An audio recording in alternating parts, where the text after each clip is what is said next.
The chair now recognizes Mr. Clay. Thank you, Mr. Chairman. Mr. Prince, I am truly disturbed by reports of Blackwater contractors wreaking havoc on innocent Iraqi citizens. I'm equally troubled that taxpayers have been taken for a ride by paying 6 times the cost of a U.S. soldier for Blackwater contractors. Now, Mr. Prince, you have argued that Blackwater provides a cost-effective service to the U.S. government in part because by hiring private contractors, the government can avoid paying carrying costs such as training, salaries, and benefits. Yet in your written testimony, you state that Blackwater personnel are all military veterans and law enforcement veterans, many of whom have recent military deployments. Since so many of your employees have recently left government service, doesn't that mean they have received years of specialized training at the expense of the federal government?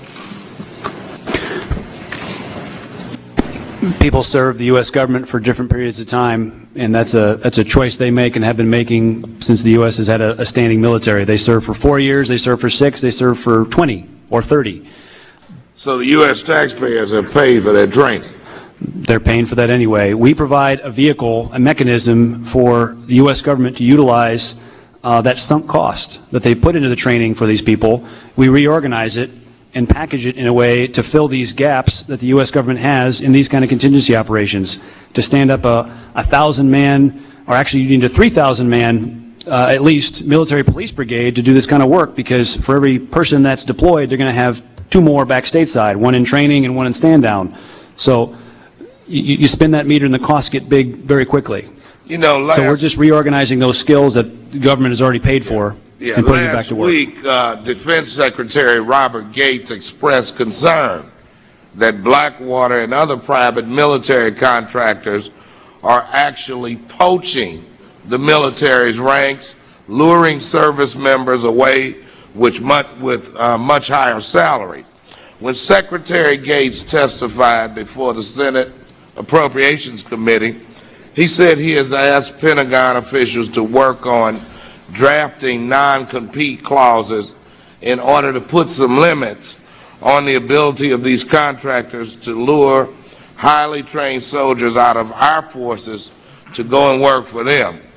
How do you feel about non-compete clauses, Mr. Prince? I think that would be fine, but the fact is everyone that joins the military doesn't necessarily serve 20 years. So at some point they're going to get out after 4, 6, 8, whatever that period of time is, whatever they decide, because we don't have a draft. We have a voluntary service. I think it would be upsetting to a lot of soldiers if they didn't have the ability to go use the skills that they've accumulated in the military to go work in the private sector, because you could make the same case about aviation mechanics, jet engine mechanics, guys that work on a reactor on a submarine. All those skills have direct correlation to private sector. I don't think putting non-competes in for them would do well to draw guys in the military in the front side either. Well, but again, the GAO study found that the special operations community, yes, folks are getting out and they go to MBA school, they become some other private sector job. Yes, a lot of them come to work for companies like us, but not at any higher rate than they ever did before. Well, I mean, if the Pentagon adopts the non-compete clause, I mean, it certainly indicates to me that the Secretary is really concerned about you all poaching on our service personnel, and that's what it indicates to me. Let me also say that to the viewers of C-SPAN today, this Congress and those in some in this Congress and the administration seem to be steeped in hypocrisy as far as taking these frequent flyers to the Green Zone in Baghdad. When you look at, they are some of the same ones who would never lift a rifle to defend this country in Vietnam, but yet ridicule and criticize those who have not traveled to Baghdad. just want the American public to be aware that some in here are steeped in hypocrisy. And I yield back my time, Mr. Chairman.